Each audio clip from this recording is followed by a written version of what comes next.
السلام علیکم ورحمۃ اللہ وبرکاتہ۔ بسم اللہ الرحمن الرحیم۔ مالک بن دینار رحمۃ اللہ تعالی کے حالات و واقعات۔ تعارف۔ دوستو، مالک بن دینار رحمۃ اللہ تعالی حضرت حسن بصری رحمۃ اللہ تعالی کے ہم عصر ہیں۔ مالک بن دینار کا شمار بھی دینی پیشواؤں اور سالکین شریعہ میں ہوتا ہے۔ آپ کی پیدائش آپ کے والد کے دور غلامی میں ہوئی۔ ان کا نام دینار تھا۔ ظاہری اعتبار سے گو آپ غلام زادے ہیں، لیکن باطنی طور پر فیوز و برکات کا سرچشمہ ہیں، اور باعتبار کرامات اور ریاضت میں آپ کا درجہ بہت بلند ہے۔ دینار کی وجہ تسمیہ۔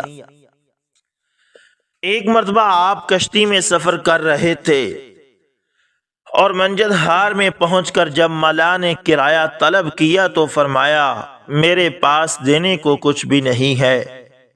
اس پر ملا نے بد کلامی کرتے ہوئے آپ کو اتنا زد و کوب کیا کہ آپ کو غش آ گیا، اور جب غشی دور ہو گئی تو ملا نے دوبارہ کرایہ طلب کرتے ہوئے کہا کہ تم نے اگر کرایہ نہ دیا تو دریا میں پھینک دوں گا۔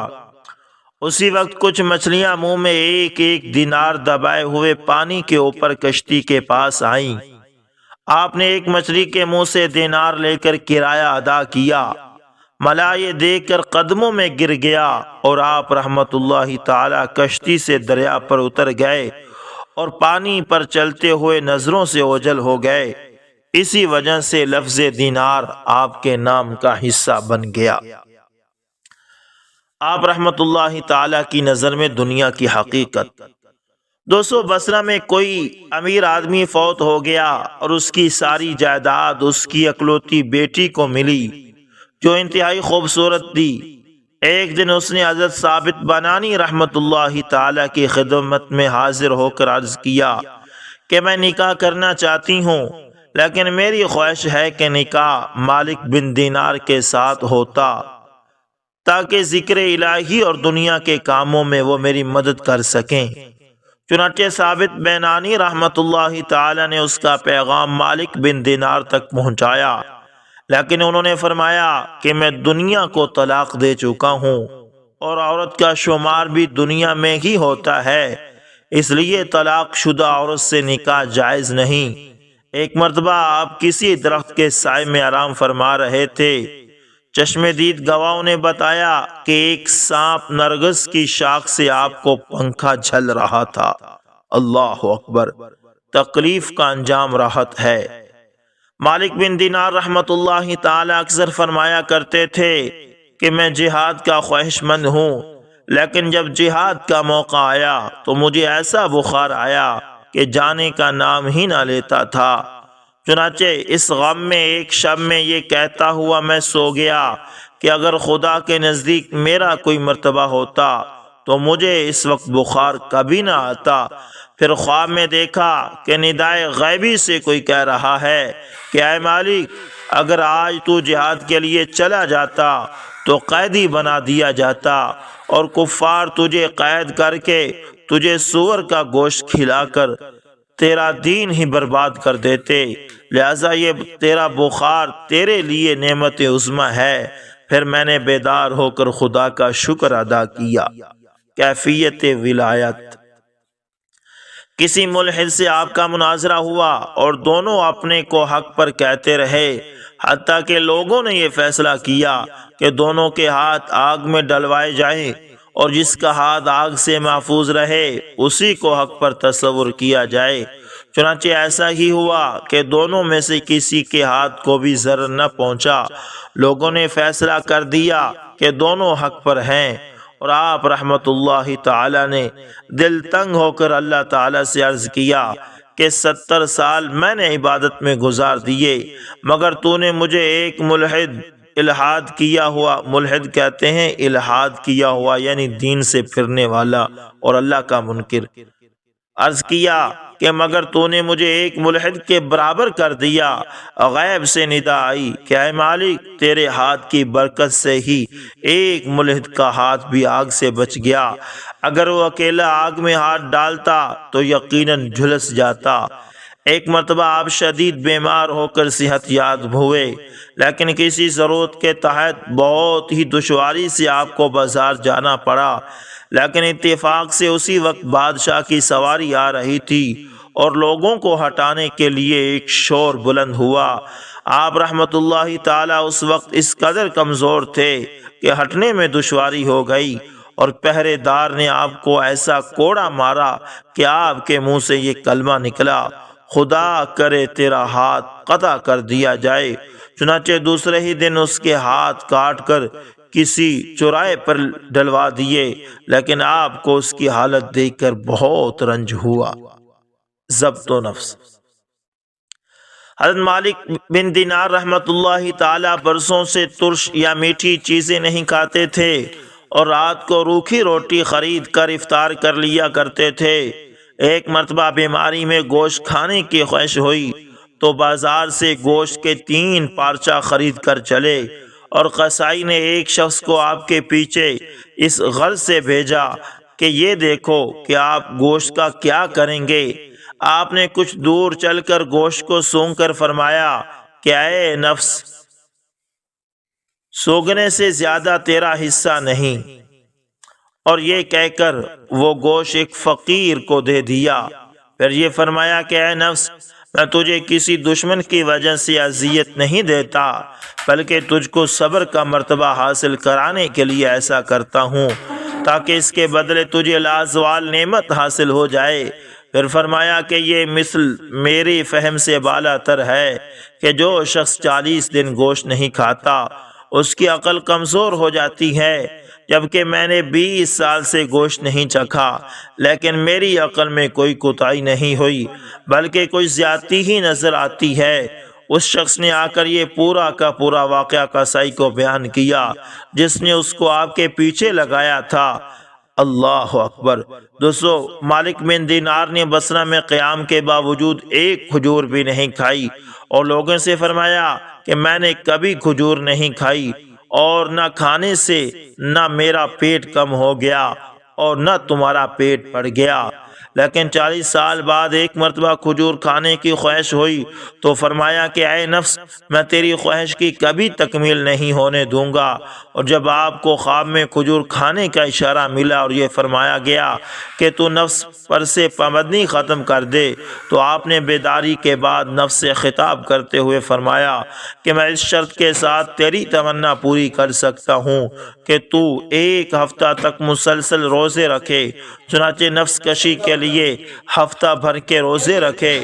اس کے بعد کھجور خرید کر مسجد تشریف لے گئے۔ وہاں کھانے سے قبل آپ کو ایک لڑکے نے دیکھ لیا اور اس لڑکے نے اپنے باپ کو آواز دے کر کہا کہ مسجد میں کوئی یہودی آ گیا ہے۔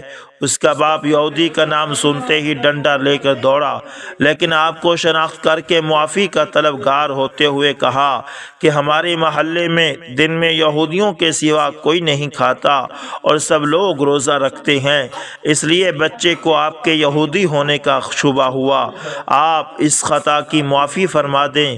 یہ سنتے ہی آپ نے جوش میں آ کر فرمایا کہ بچوں کی زبان غیبی زبان ہوتی ہے۔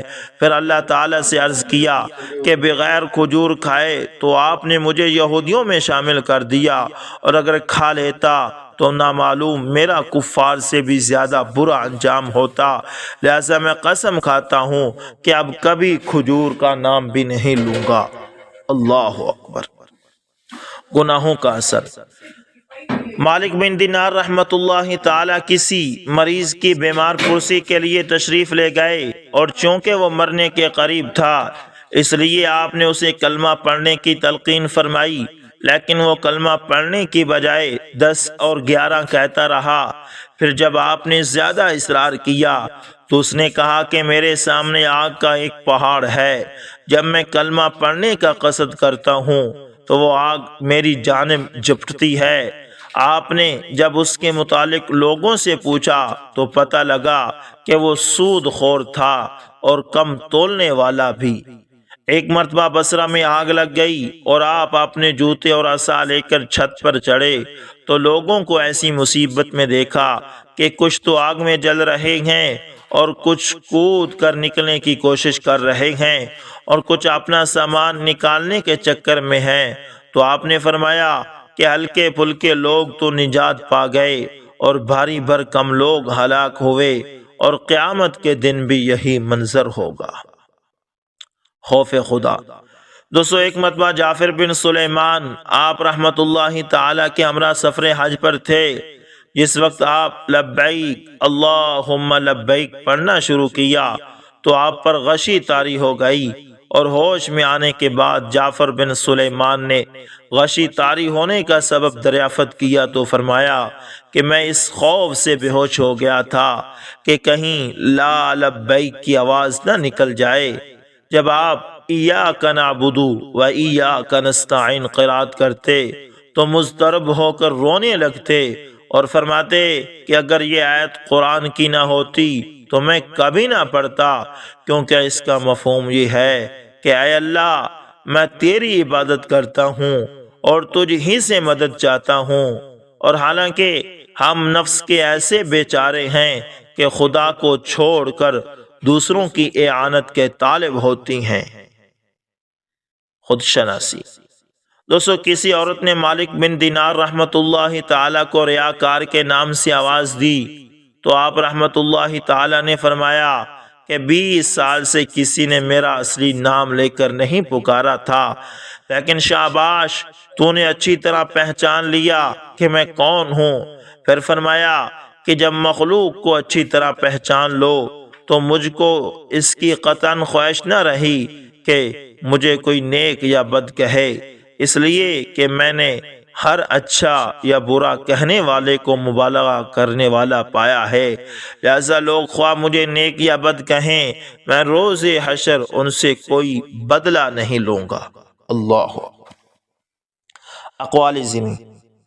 فرمایا کہ جس سے قیامت کے دن کوئی فائدہ حاصل نہ ہو اس کی صحبت سے کیا فائدہ، کیونکہ اہل دنیا تو فالودہ کی طرح ہیں کہ جو کہ ظاہر میں خوش رنگ ہیں اور باطن میں بد مزہ ہیں، اور اس دنیا سے اس لیے اجتناب بہتر ہے کہ عمل، امید، آرزو، خواہش نے علماء کو بھی اپنے تابع بنا لیا۔ فرمایا جو لغو باتیں زیادہ کرتا ہے اس کا علم قلیل اور قلب اندھا اور عمر رہگاں ہے، کیونکہ میرے نزدیک اخلاق سے بہتر کوئی عمل نہیں۔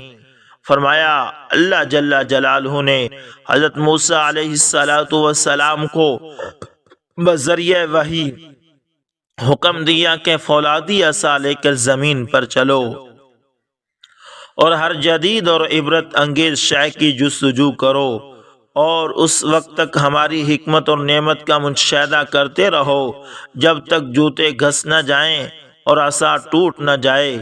اس کا مفہوم یہ ہے کہ ضبط اور فکر سے کام لینا چاہیے۔ منقول ہے کہ کسی نے آپ سے مرتے وقت وصیت کرنے کا اظہار کیا تو فرمایا کہ تقدیر الہی پر راضی رہے تاکہ تجھ کو عذاب حشر سے نجات مل سکے۔ پھر انتقال کے بعد کسی شخص نے خواب میں اس کا حال دریافت کیا تو اس نے کہا کہ میں بہت ہی گنہگار تھا، صرف حسن خیال کی وجہ سے میری نجات ہو گئی جو مجھے اللہ جل جلالہ کی بندہ نوازی پر تھا۔ اللہ اکبر، اللہ اکبر، اللہ اکبر۔ صبر کا پھل۔ دوستو، کسی بزرگ نے خواب میں دیکھا کہ امام مالک رحمت اللہ تعالی کو اور حضرت محمد واسع رحمہ اللہ کو بہشت کی طرف لے جایا جا رہا ہے۔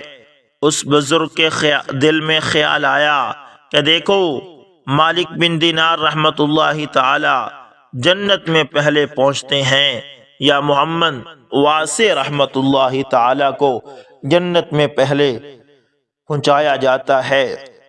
چنانچہ یہ دیکھ کر کہ مالک بن دینار رحمت اللہ تعالی کو پہلے داخل بہشت یعنی جنت میں داخل کیا گیا ہے تو اس بزرگ نے پوچھا کہ محمد واسع تو مالک بن دینار سے زیادہ عامل یعنی زیادہ نیک اور کامل انسان تھے۔ فرشتوں نے جواب دیا کہ تم صحیح کہتے ہو۔ محمد واسع رحمت اللہ تعالی کے پاس پہننے کے لیے 2 لباس تھے اور مالک بن دینار رحمت اللہ تعالی کے پاس صرف ایک ہی لباس تھا۔ لہذا صبر و ضبط کی نسبت مالک بن دینار کی جانب زیادہ ہے، اس لیے انہیں جنت میں پہلے پہنچا دیا گیا۔ اللہ اکبر، اللہ اکبر۔ اللہ تعالیٰ سے دعا ہے کہ اللہ تعالیٰ ہمیں اللہ والوں کے نقش قدم پر چلنے کی توفیق عطا فرمائے اور اس زندگی کے سفر کو طے کرنے کی توفیق عطا فرمائے۔ دوستو، اصل چیز آخرت ہے۔ ہم جتنا آخرت کے لیے کر سکتے ہیں اس کی کوشش کریں، جتنا ہو سکے آخرت کو کمانے کی کوشش کریں۔ یہ رمضان ہے، اس کے اندر ہمارے پاس وقت ہے کہ ہم اللہ تعالیٰ کو راضی کر لیں اور زیادہ سے زیادہ اچھے کام کریں۔ دوستو، یہ تمام واقعات اردو نوٹ سے لیے گئے ہیں۔ اس کے اندر ہو سکتا ہے کہ کوئی واقعہ غیر مستند بھی ہو، اس لیے ہم آپ کو مطلع کرتے ہیں کہ ہم نے یہ تمام واقعات اردو نوٹ سے لیے ہیں۔ دوستو، امید کرتا ہوں ویڈیو اچھی لگی ہوگی، پسند آئے تو لائک شیئر کمنٹ لازمی کریں۔ ملتے ہیں انشاءاللہ کسی نیکسٹ اچھی سی ویڈیو کے اندر، تب تک کے لیے اللہ حافظ، جزاکم اللہ خیر۔